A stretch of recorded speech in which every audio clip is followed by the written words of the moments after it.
The Directorate of Sorghum Research is a premier agricultural research institution under the Indian Council of Agricultural Research.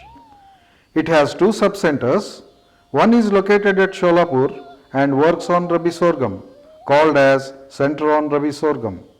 Other is the off-season nursery facility at Jalna in Maharashtra. Basically, DSR coordinates its activities through a network of 18 centers located at 12 state agricultural universities across the country. The main mandate of Directorate of Sorghum Research are to conduct basic and strategic research on sorghum, to serve as National Center for Training and Consultancy on all aspects, to orient sorghum research for industrial uses and export promotion, and to conduct multi-location AXIP and network programs at national level. At DSR, we have various disciplines covering crop improvement, crop production, crop protection as well as value addition. We welcome you to know more about sorghum research. Kharif sorghums are used in food, feed and ethanol industries. Short duration photoinsensitive hybrids CSH1, 5 and 6 were developed from temperate into tropical crosses. Here, maturity and height genes were manipulated to achieve the quantum jump in productivity from 560 kg to 1 ton per hectare. Superior male sterile line 296A, when combined with CS3541, gave popular hybrid CSH9. Superior MS line for grain quality 27A and IMS9A and R line C43 resulted in development of bold, round, lustrous hybrids CSH16 and CSH18. New parental lines are developed by incorporating genes for yield attributing traits, and at present these are being licensed to the private seed companies. Grain mold, which is a major kharif problem of deterioration after physiological maturity, is avoided by harvesting at physiological maturity and artificial drying in community dryers. Rabi sorghum is an important dryland crop in the Deccan Plateau covering an area of 5 million hectares. Rabi sorghum is used as food for human consumption and as fodder for livestock. Varietal improvement in Rabi sorghum was successful by way of releasing 7 varieties and 5 hybrids at national level. The recently released varieties like CSV216R, CSV18 and CSV22 and hybrid CSS15R have got higher yield and fodder potential than the traditionally grown cultivar M35-1. In Rabi, besides high grain and fodder yield, the attributes like better resistance to shoot fly, charcoal rot and rot are essential. So, the efforts are underway in this direction.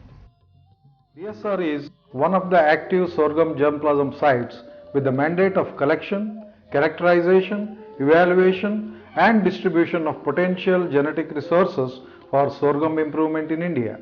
As on today, in this medium-term cold storage, we are conserving 23,612 germplasm accessions. Till date, we have deposited 7,216 accessions with the National Bureau of Plant Genetic Resources. At DSR, main focus of seed research is to enhance seed viability, cold tolerance and ergot resistance. The nucleus, breeder and commercial seeds are produced and distributed under BSP and ICAR seed project. For PPV and FR authority, we document 33 dust rates for candidate varieties. The plant breeders' right certificates for 11 varieties have been received. We have licensed 4 hybrids and 2 varieties of grain, sweet and multicut forage sorghums. The DSR technologies and services are provided under the trade names Jaikar Seeds, Jaikar Foods and Jaikar PCS Limited. Sorghum is important crop for the drylands. It is grown for grain and fodder. To get higher yields, plant the sorghum 15 days from the onset of the monsoon. Follow the seed rate of 8 kg per hectare or 3 kg per acre. Apply fertilizer 60 kg per hectare, nitrogen 30 kg hectare P2O5. Follow weed control management by application of Atrotroph. Follow the intercrop practice of sorghum in the red ground. Sweet sorghum is important crop grown for fuel and food. DSR organized a number of pilot studies with industries. Sorghum cultivation in rice fallows is gaining popularity in coastal Andhra Pradesh, especially in Guntur district due to its higher productivity and profitability. After harvest of Kharif rice crop, farmers are now growing sorghum in less irrigated areas. Farmers plant pre-soaked seeds at the rate of 7.5 kg per hectare in December under zero tillage conditions to utilize the residual soil moisture. In Guntur district, this system is followed in about 4,000 hectares in 2009 and farmers are getting a net profit of about 25,000 rupees per hectare.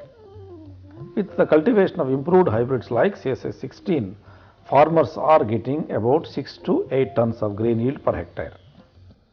Among 150 insect species, shoot fly, stem borer, aphids and hoppers are major biotic constraints in sorghum production. Shoot fly is the key pest during seedling stage and causes up to 90% dead hearts. Stem borer attacks 20 days after emergence of crop and causes leaf, stem and peduncle damage. Sugarcane aphids and hoppers are sucking pests causing yellowing, curling and wilting of leaves, besides acting as vectors for viral diseases. Amongst diseases, grain mold, ergot, anthracnose and charcoal rot are major limiting factors in quality production. Resistance sources for shoot fly, stem borer, aphids and grain molds have been identified and are being used in breeding program. Post-harvest losses due to insects have been estimated and several resistance sources have been identified. Sorghum, primarily the grain which is used for human consumption, now it is put to diversified food and non-food uses through processing interventions such as flaking, micronization, popping, baking and also blending flours of other nutritious grain with jowar. These aspects would create demand as they are standardized and they are taken to the market with the brand Eat Right and Jaikar Foods.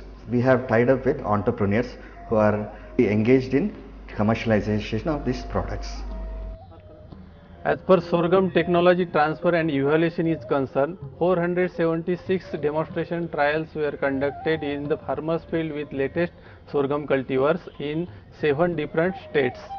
The demonstrated cultivars gave 67% more grain yield and 64% more store yield than the local cultivars, and 45% yield gap in grain and 21% yield gap in store could bridge by using this latest technology. On-farm and off-farm extension programs were organized in which participants were exposed to the latest technology. At this directorate, in biotechnology, research is going on in the area of marker-assisted selection and transgenic development for different traits.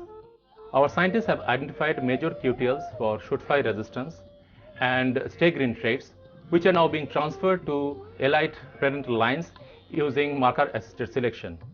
We are also making effort to identify DNA markers for resistance against different foliar diseases and fertility restoration genes, and also we are fingerprinting the elite genetic stocks. Promising stem borer resistant events carrying Cry1B gene in M35-1 background, doing very well. Our scientists have developed salinity tolerant transgenics using TCSRP gene, drought tolerant transgenic using MTLD gene, which are at different stages of testing. Efforts are also being made to induce low HCN content forest sorghum lines using antisense technology. Sorghum has the ability to serve the role of maize as feed in poultry, while molded kharif grain was found acceptable in the feed of swine and goat.